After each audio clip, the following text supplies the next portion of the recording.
Hi, everybody. This is Candace again, and today I want to talk about grief. So many people in our society are grieving so many losses.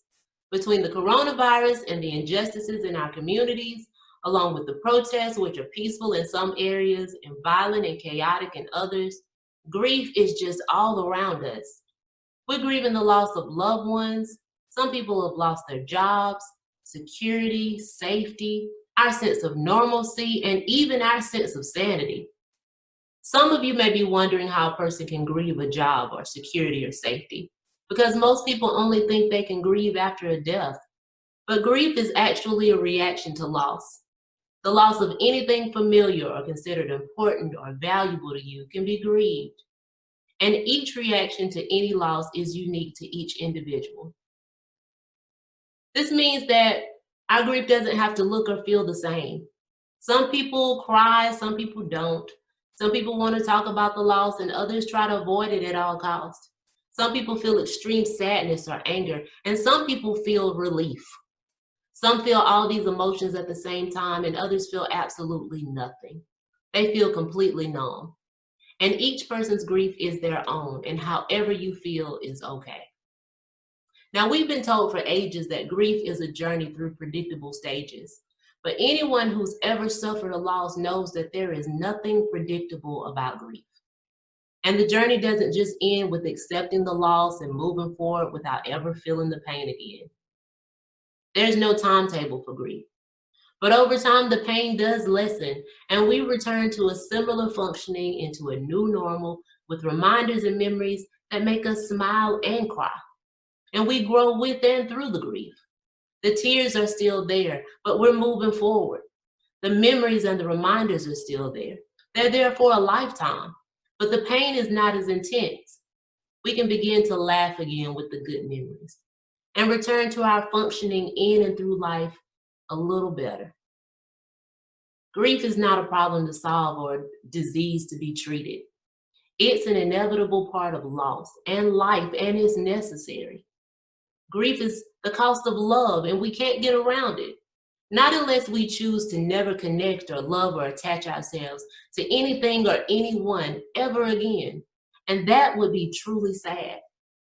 Some say we must accept the loss and move on, but I don't like to use the word accept when it comes to loss because it's really difficult to accept the loss of a person or a thing that's so near and dear to us.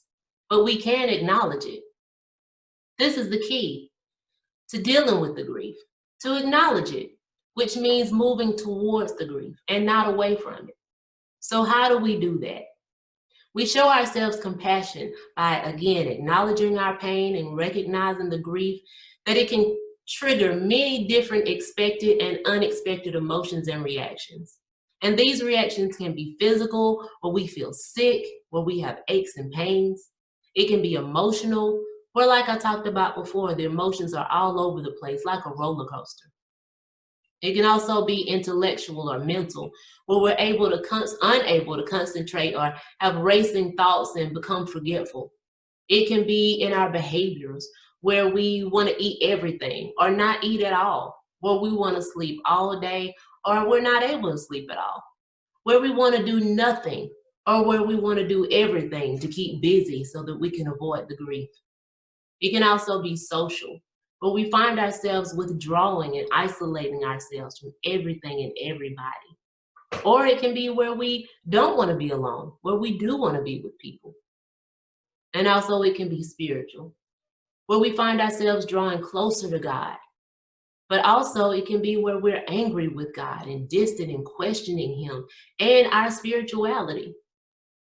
Something else that helps is to seek out support from people who we care about and who care about us, and to be vocal with those people about what we need as well as what we don't need.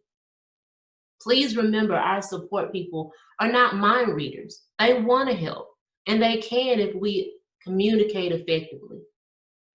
We also need to support ourselves emotionally by taking care of ourselves physically. And lastly, recognize when our grief has developed into complex grief or a major depression. How does this work? So you know this when you find yourself not able to function at work or at home or at school. where you become self-destructive, where you have suicidal thoughts or find yourself turning to alcohol and drugs and making extremely poor and dangerous decisions in order to cope with the loss. Or you might even find yourself becoming destructive towards others, attacking and harming people, tearing things apart. All of these things are not healthy. And grief is hard enough without adding these complications. So remember, how we grieve is not a measure of our love for the person or the thing. And also try to make sure to respect each other's personal style of grief and give each other that space to grieve however you guys see fit.